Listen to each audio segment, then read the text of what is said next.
Hello friends, मैं हूं विभोर और स्वागत है आपको मेरे चैनल पर विभोर ज्ञान की ओर। तो आइए अब भी चलिए मेरे साथ एक कदम ज्ञान की ओर। Today our video topic is history edition 2 expansion of British power in India. आपको ये तो पता ही होगा कि औरंगजेब की डेथ के बाद जितने भी मुगल एम्परर्स आए वो सारे पुअर एडमिनिस्ट्रेटर्स थे, जिसके कारण इंडिपेंडेंट रीजनल किंगडम्स एग्जिस्टेंस में आ गए और मुगल एम्परर्स का इंडिया से टाटा बाय बाय हो गया। और तभी ब्रिटिश रूल इंडिया में आ गया, कंट्रोल कर लिया। और उसके बाद 19th सेंचुरी के मिडल तक ब्रिटिश ने इंडिया के लार्ज पार्ट को एक्वायर कर लिया था और जो एरियाज इंडिपेंडेंट रह गए वो इनडायरेक्टली ब्रिटिश के अंडर आ गए और इंडिया एक ब्रिटिश कॉलोनी बन के रह गया। देखा आपने कि कैसे एक स्मॉल नेशन एक लार्ज और वेल्दी एम्पायर में बदल गई।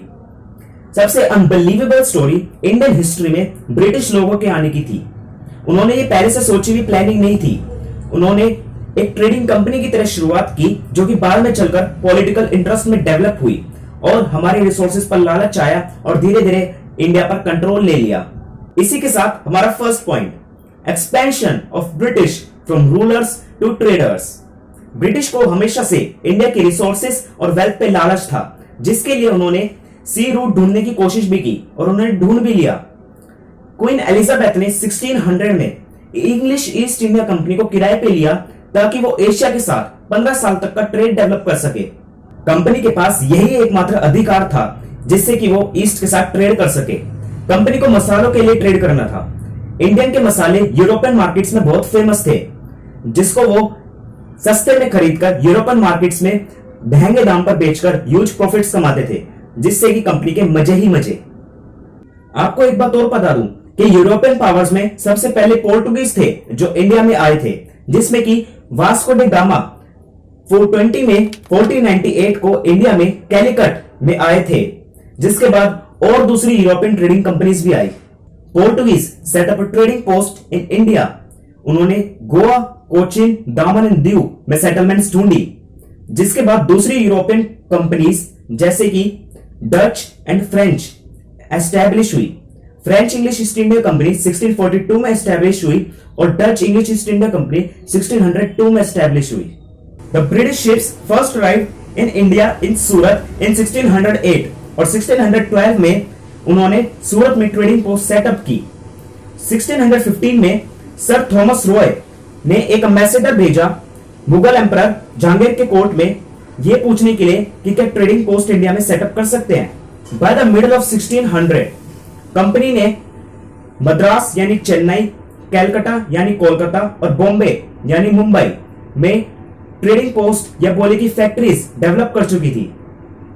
अब मैं आपको एक फैक्ट की बात बताता हूं कि ब्रिटिश ईस्ट इंडिया कंपनी के मर्चेंट्स और ट्रेडर्स को फैक्टर्स कहा जाता था और उनकी ऑफिशियल्स को फैक्ट्रीज कहा जाता था। यूरोपियन ट्रेडिंग कंपनीज में इंटेंस कंपटीशन चल रहा था। कंपनीज एक दूसरे को एलिमिनेट करके अपने प्रॉफिट्स को मैक्सिमाइज कर रही थी। जो कंपनीज शिप्स में आ रही थी, कंपनीज ने उनको भी रोकने की कोशिश की। कभी वो उन शिप्स को समुद्र में डुबा देती थी या कभी उनके साथ बैटल करती थी। By the end of 1600 Portuguese, Dutch और ब्रिटिशर्स से अपनी टेरिटरीज हार चुकी थी और लास्ट में डच ने इंडोनेशिया के साथ ट्रेड डेवलप किया। Second point, British French conflict, kinetic Wars.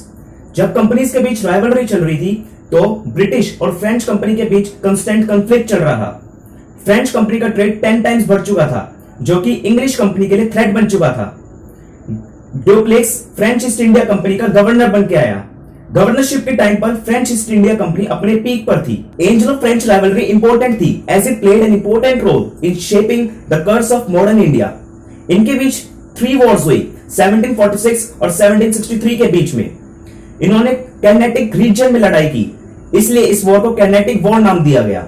Ultimately the French were defeated और ये फ्रेंच का इंडिया से जाने का टाइम था। तभी ब्रिटिशर्स की पावर फैली और वो एक ट्रेडिंग कंपनी से पॉलिटिकल पावर्स में आ गई।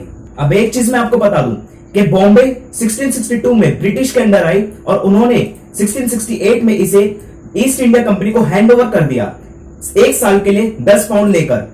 तो देख रहे हो आप कि कैसे हमारी जगहों को बेचकर प्रॉफिट गेन किया जा रहा था। Next point, conquest of Bengal. East India Company ने 1651 में रिवर हुगली के तट पर ट्रेडिंग फैक्ट्री सेट की।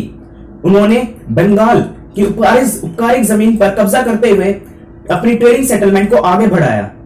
उन्होंने 3 विलेजेस की जमींदारी राइट्स को एक्वायर किया, जिसमें कि एक कालीकटा थी। उस टाइम के मुगल एम्परर फर्रुखसियार ने स्पेशल प्रिविलेजेस ग्रांट की एक रॉयल फार्मर के द्वारा, जिससे कि कंपनी बिना टैक्सेस दिए ट्रेड कर सकती थी। उनको फ्री ट्रेडिंग पासेस दिए गए for the movement of goods. Aurangzeb की डेथ के बाद नवाब ने बंगाल को रूल किया, जो कि मुगल रूल पर वर्चुअली इंडिपेंडेंट थे। कंपनी के एजेंट्स ने प्रिविलेजेस का मिसयूज करना स्टार्ट कर दिया। कंपनी सर्वेंट्स का प्राइवेट ट्रेड फार्मर में इंक्लूडेड नहीं था। कंपनी सर्वेंट्स ने प्राइवेट ट्रेड में फ्री ट्रेडिंग पासेस, जिसको दस्तखत भी कहा जाता है, उसका यूज किया, जिसके कारण नवाब नाखुश थे, because there was loss of revenue. इसी वजह से नवाब और ईस्ट इंडिया कंपनी के बीच वॉर हुई। इसके अलावा और भी रीजंस थे, जैसे कि the east India company fortified Calcutta, वो भी सिराजुद्दौला की परमिशन के बिना। इसके अलावा फोर्ट्स में वॉर्स के लिए हथियार बनाए गए नवाब की परमिशन लिए बिना। गुड्स पर टैक्सेस लगाए गए कैलकटा में एंटर करने के लिए। अब अगले पॉइंट की तरफ चलते हैं। Battle of Plassey. Battle of Plassey तब हुई जब इंडिया में ब्रिटिश रूल की बिगिनिंग हुई। सिराजुद्दौला ने फोर्ट्स डिस्ट्रॉय करने के लिए ब्रिटिश से पूछा, लेकिन उन्होंने कोई सावधानी नहीं बरती। उनके अकॉर्डिंग ट्रेड बढ़ाने के लिए फोर्ट्स बिल्ड करने पड़ते हैं, और अगर फोर्ट्स तोड़ दिए जाएंगे तो ट्रेड नहीं बढ़ पाएगा। उन्होंने रिवेन्यू पे करने से भी मना कर दिया, और इस वजह से द यंग नवाब ने कासिम बाजार में ब्रिटिश फैक्ट्री पर अटैक किया, ऑफिशियल्स को जेल से बाहर निकाला और वेयर हाउसेस को लॉक कर दिया। इसके बाद वो फोर्ट विलियम गए और ब्रिटिशर्स को आसानी से हरा दिया। ब्रिटिश ने नवाब्स ऑफ बंगाल को हराने के लिए और उनका चार्ज लेने के लिए जनरल रॉबर्ट क्लाइव को भेजा। रॉबर्ट क्लाइव एक मिलिट्री जीनियस थे। 23 जून 1757 को सिराजुद्दौला की आर्मीज और ब्रिटिश की आर्मीज के बीच जंग हुई प्लासी में। नवाब के फोर्सेस ब्रिटिश आर्मी से बहुत ज्यादा थी। नवाब को मीर जफर ने बेट्रे किया। मीर जफर अपनी ही आर्मी का कमांडर था। मीर जफर को एक लार्ज आर्मी के लिए चार्ज किया गया था, लेकिन उसने लड़ने से रेफ्यूज कर दिया, जैसे कि उसको रॉबर्ट क्लाइव ने रिश्वत दी थी। और बारिश की वजह से नवाब को अपनी तोप यूज करने के लिए अनफिट बनाया। ब्रिटिश ने नवाब को हराया और कैप्चर कर लिया। अब मैं आपको एक मजे की बात बताता हूं कि नवाब सिराजुद्दौला की आर्मी बहुत बड़ी थी अगर ब्रिटिश फोर्सेस से कंपेयर किया जाए तो, लेकिन बैटल ऑफ प्लासी के एंड में ब्रिटिश फोर्सेस के 22 आदमी मर चुके थे और 50 आदमी घायल हुए थे, लेकिन सिराजुद्दौला की आर्मी के 500 आदमी खो चुकी थी। मीर जफर ने नवाब ऑफ बंगाल को बनाया, लेकिन लिमिटेड पावर के साथ। कंपनी को बहुत से राइट्स दिए गए ताकि वो बिहार, बंगाल और ओडिशा में फ्री ट्रेड कर सके। कंपनी को कलकत्ता में कुछ 24 गांव की जमींदारी मिली। गांव को उस समय परगानास कहते थे। मीर जफर को पैसों की नुकसान भरपाई भी करनी पड़ी, जैसा कि कलकत्ता पर अटैक हुआ। बंगाल फाइनेंशियली बहना शुरू हो गया। कंपनी ने और डिमांड मांगना शुरू कर दी। मीर जफर उसको पूरा करने में अनेबल रहे। उन्होंने डच ईस्ट इंडिया कंपनी के साथ जुड़ने की कोशिश भी की ताकि वो कंपनी को बंगाल के और पार्ट पर एक्वायर करवा सके।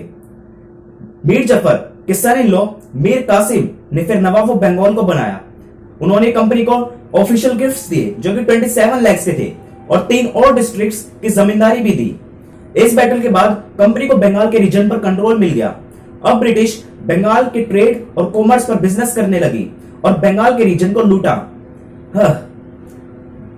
बैटल ऑफ प्लासी के और भी परिणाम है। अब इसके अंदर हम ड्यूल सिस्टम ऑफ एडमिनिस्ट्रेशन की बात करते हैं। रॉबर्ट क्लाइव ने ड्यूल सिस्टम ऑफ गवर्नमेंट को बनाया 1765 में बंगाल में। नवाब कंपनी के हाथ में एक पपेट थी जिसके पास दोनों निजामत और दीवानी राइट्स थे, यानी कि सिविल राइट्स और निजाम के राइट्स। कुल मिलाके सारी पावर्स कंपनी के हाथ में कॉन्सेंट्रेट की गई और एडमिनिस्ट्रेशन की रिस्पॉन्सिबिलिटी नवाब पर रह गई। ड्यूल सिस्टम ऑफ गवर्नमेंट से ब्रिटिश को बहुत एडवांटेज हुआ।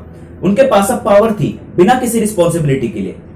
नवाब ऑफ बंगाल को एडमिनिस्ट्रेशन की रिस्पॉन्सिबिलिटी दी गई, लेकिन उनके पास कोई पावर या फंड्स नहीं थी उसको डिस्चार्ज करने के लिए। कंपनी को रिवेन्यू कलेक्ट करने के लिए रखा गया, लेकिन यह सिस्टम बंगाल के लिए डिजास्टर्स था क्योंकि कहीं से भी लोगों के वेलफेयर के लिए नहीं सोचा गया। अब अगर नवाब चाहती भी तो लोगों को असिस्ट नहीं कर सकती थी क्योंकि सारी रिसोर्सेज कंपनी के हाथ में थी। कंपनी को सिर्फ अपने प्रॉफिट्स बढ़ाने की खुशी थी। ऐसा रिजल्ट स्टेट में बवाल मच गया और हजारों लोगों की मौत हो गई और उनका इलाज तक भी नहीं करवाया गया।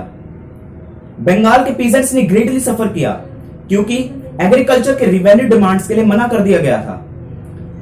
At last in 1772 Warren Hastings ने फिर इस ड्यूल सिस्टम ऑफ गवर्नमेंट को खत्म किया, एंड तक पहुंचाया और हमारा टॉपिक खत्म किया। अब अगले पॉइंट की तरफ चलते हैं, battle of Buxar. Private trade करने के लिए जो दस्तक का मिसयूज हो रहा था उसको रोकने के लिए मीर कासिम ने कदम बढ़ाए। उन्होंने आर्मी को रीऑर्गेनाइज किया और रिवेन्यू कलेक्शन की क्षमता को बढ़ाया। ब्रिटिश को अपने काम के लिए एक रूलर चाहिए था, लेकिन मीर कासिम चाहते थे कि वो इंडिपेंडेंट बने, बस तो फिर जंग होना कंपलसरी था। मीर कासिम मुगल एम्परर शाह आलम II और नवाब ऑफ बंगाल के साथ हो गए। अक्टूबर 1764 को उनकी कंबाइंड फोर्सेस और ब्रिटिश की फोर्सेस के बीच बैटल ऑफ बक्सर की जंग हुई। ब्रिटिश विजयी रहे और मीर कासिम भाग निकले। उनको फिर मुगल एम्परर से राइट मिला कि वो फ्री ट्रेड कर सके अवध और दीवानी राइट्स ऑफ बंगाल, बिहार और उड़ीसा में। ब्रिटिश के हाथ में पॉलिटिकल पावर्स आ गई। मीर जफर ने फिर से नवाब ऑफ बंगाल को बनाया। उनको अब कंपनी को और ज्यादा पैसे देने थे, जैसा कि कंपनी को अपने वॉर्स के लिए खर्चे करने थे और अपनी टेरिटरीज पर और ज्यादा कब्जा करना था। बंगाल की दीवानी राइट्स मिलने के बाद कंपनी अब बंगाल के रिच रिसोर्सेज पर का यूज कर सकती थी। कंपनी उस रिसोर्सेज को या तो अपने ट्रेड में यूज करती थी या तो इंडियन मार्केट के प्रोडक्ट्स खरीदकर सस्ते में यूरोपियन मार्केट्स में महंगे दाम पर बेचकर अपनी आर्मी को मेंटेन करती थी। Next point, British Mysore conflict. Hyder Ali और उनके बेटे टीपू सुल्तान ब्रिटिश और मैसूर को अपने अंडर लेना चाहते थे, उनके स्पाइस ट्रेड को बढ़ते देख। इसके अलावा मैसूर फ्रेंच से अपनी आर्मी को मॉडर्नाइज करना सीख रहा था। Also they had a profitable spice and sandalwood trade. British को हैदर अली का थ्रेट महसूस हो चुका था। एंग्लो मैसूर की 4 बार वॉर्स भी हुई, 1764 और 1799 के बीच में। टीपू सुल्तान ने अपने फादर हैदर अली से ज्यादा सक्सीड किया और वॉर्स कंटिन्यू करी। जो थर्ड एंग्लो मैसूर वॉर हुई वो ब्रिटिश और टीपू सुल्तान के बीच में हुई थी 1790 में। ब्रिटिश ने विक्ट्री हासिल करी और इस वॉर में जो 1792 में ट्रीटी ऑफ सेरिंगापट्टनम हुई थी उसका सॉल्यूशन भी निकाला। वॉर के एंड में टीपू को अपनी ह्यूज टेरिटरी ब्रिटिश को सरेंडर करनी पड़ी और वॉर का नुकसान भी चुकाना पड़ा। टीपू सुल्तान को रिवेंज चाहिए था और अपनी टेरिटरी वापस चाहिए थी। उन्होंने सब्सिडरी अलायंस को स्वीकारने से मना कर दिया, जो कि फोर्थ एंग्लो मैसूर वॉर में बदल गया 1799 में। टेंशन मत लो, मैं आपको इस सब्सिडरी अलायंस के बारे में भी बताऊंगा आगे वीडियो में। टीपू सुल्तान बहादुरी से लड़ते लड़ते मर गए और मैसूर पर सब्सिडरी अलायंस लागू हो गया। अब अगले पॉइंट की तरफ चलते हैं, ब्रिटिश मराठा कॉन्फ्लिक्ट। ब्रिटिश में मराठा के लिए महत्व बढ़ चुका था। मराठा को 1761 में थर्ड बैटल ऑफ पानीपत में हरा दिया गया था, जिससे कि मराठा की पावर दब गई और मराठा एक पूना में पेशवा के नॉमिनल लीडरशिप के 4 चीफ्स के अंडर आ गई और वो चीफ्स थे होलकर्स, सिंधिया, गायकवाड़ और भोसले। मराठास और ब्रिटिश में लड़ाई हुई 1775 और 1819 के बीच में। पहली एंग्लो मराठा वॉर इसलिए हुई क्योंकि ब्रिटिश मराठा के अफेयर्स में टांग अड़ाने लग गए थे और इस वॉर में ट्रीटी ऑफ सलबाई जो 1782 में हुई उसका कंक्लूजन भी निकाला गया। इस वॉर ने ब्रिटिश को 20 साल के लिए मराठा से छुटकारा दिया। सेकेंड एंग्लो मराठा वॉर इसलिए हुई क्योंकि मराठास को शांति नहीं मिली थी और इस बार ये वॉर मराठा चीफ्स और ब्रिटिश के बीच में हुई।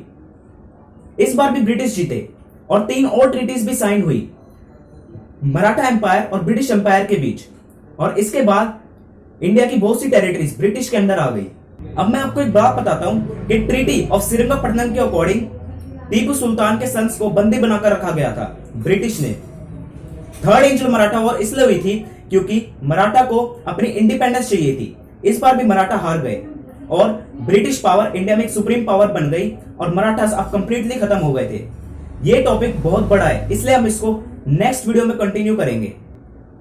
इस टॉपिक में और भी इंटरेस्टिंग चीजें आएंगी। Then please like and subscribe to the channel. Thank you so much for watching.